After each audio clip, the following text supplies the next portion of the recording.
കശുവണ്ടി വികസന കോർപ്പറേഷൻ അഴിമതി കേസിലെ രണ്ടാമത്തെ പ്രോസിക്യൂഷൻ അനുമതി ഉത്തരവിൽ സെക്രട്ടറിയുടെ ഒപ്പ് ഇല്ലെന്ന് കോടതി. സെക്രട്ടറി നേരിട്ടോ ഡിജിറ്റലായോ ഒപ്പുവയ്ക്കണം, അതല്ലെങ്കിൽ ആധികാരികത ചോദ്യം ചെയ്യപ്പെടുമെന്നും ഹൈക്കോടതി വ്യക്തമാക്കി. രേഷ്മ ബാബു കൊച്ചിയിൽ നിന്നും ചേരുകയാണ്. രേഷ്മ, ഈ കേസ് പരിഗണിക്കുന്ന വേളയിൽ കോടതി എന്തൊക്കെ കാര്യങ്ങളാണ് വിശദീകരിക്കുന്നത്?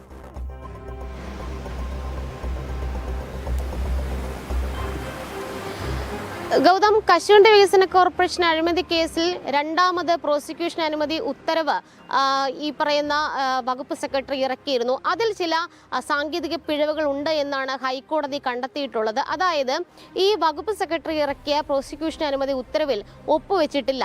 ഒന്നുകിൽ നേരിട്ടോ അല്ലെങ്കിൽ ഡിജിറ്റലായോ ഒരു ഒപ്പ് വേണം. ഒപ്പുണ്ടെങ്കിൽ മാത്രമേ ആധികാരികത ഉണ്ടാകൂ. അല്ലാത്ത പക്ഷം ആധികാരികത സംശയിക്കപ്പെടും അല്ലെങ്കിൽ ചോദ്യം ചെയ്യപ്പെടുമെന്നാണ് ഹൈക്കോടതി വ്യക്തമാക്കിയിട്ടുള്ളത്. ഇക്കാര്യം CBI തന്നെ ഹൈക്കോടതിയിൽ ചോദ്യം ചെയ്യുകയും ചെയ്തു. അതായത്, ആധികാരികത സംശയിക്കേണ്ടി വരും. കാരണം ഈ ഒരു പകർപ്പിൽ, തങ്ങൾക്ക് ലഭിച്ച പകർപ്പിൽ വകുപ്പ് സെക്രട്ടറിയുടെ ഒപ്പില്ല എന്നുള്ളതായിരുന്നു CBI ഹൈക്കോടതി അറിയിച്ചത്. അതിന്റെ അടിസ്ഥാനത്തിൽ ഹൈക്കോടതി ചില നിർദ്ദേശങ്ങൾ നൽകുകയും ചെയ്തിട്ടുണ്ട്. അതായത്, അടുത്ത 2 ദിവസത്തിനുള്ളിൽ ഈ രണ്ടാമത്തെ പ്രോസിക്യൂഷൻ അനുമതി ഉത്തരവിൽ അതിന്റെ പകർപ്പ് CBIക്ക് കൊടുക്കുന്ന വേളയിൽ ആ പകർപ്പിൽ ഡിജിറ്റലായോ നേരിട്ടോ വകുപ്പ് സെക്രട്ടറി ഒപ്പ് രേഖപ്പെടുത്തണം. ആ പകർപ്പായിരിക്കണം 2 ദിവസത്തിനുള്ളിൽ CBIക്ക് കൈമാറേണ്ടതെന്നും ഹൈക്കോടതി വ്യക്തമാക്കിയിട്ടുണ്ട്. അതോടൊപ്പം തന്നെ ഈ അഴിമതി കേസിൽ നേരത്തെ ഹൈക്കോടതി കോടതിയലക്ഷ്യ ഹർജി അതുമായി ബന്ധപ്പെട്ട് സ്വീകരിക്കുകയും കോടതിയലക്ഷ്യ നടപടി മുഹമ്മദ് ഹനീഷിനെതിരെയും വകുപ്പ് സെക്രട്ടറി ആയിട്ടുള്ള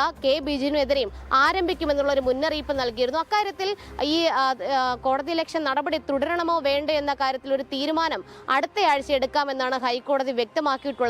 നേരത്തെ ഈ പ്രോസിക്യൂഷൻ അനുമതി ഉത്തരവ് ആദ്യഘട്ടത്തിൽ ഇറക്കിയ സമയത്ത് ഹൈക്കോടതിയെ കുറ്റപ്പെടുത്തിക്കൊണ്ടും വിമർശിച്ചുകൊണ്ടുമുള്ള പരാമർശങ്ങൾ അടങ്ങിയിരുന്നു. അതിലാണ് ഇപ്പോഴത്തെ വകുപ്പ് സെക്രട്ടറി ആയിട്ടുള്ള K ബിജുവിനെതിരെ കോടതിയലക്ഷ്യ നടപടി ആരംഭിക്കുമെന്ന തരത്തിൽ ഹൈക്കോടതി മുന്നറിയിപ്പ് നൽകിയത്. എന്തായാലും ഇക്കാര്യത്തിൽ K ബിജു 2 തവണ മാപ്പ് അപേക്ഷിച്ചുകൊണ്ടുള്ള സത്യവാങ്മൂലം ഹൈക്കോടതിയിൽ സമർപ്പിച്ചിരുന്നു. ആ മാപ്പപേക്ഷ സ്വീകരിച്ചുകൊണ്ട് ഈ നടപടികൾ അവസാനിപ്പിക്കണമോ വേണ്ടയോ എന്ന കാര്യത്തിലായിരിക്കും ഹൈക്കോടതി അടുത്തയാഴ്ച തീരുമാനമെടുക്കുക. ഗൗതം.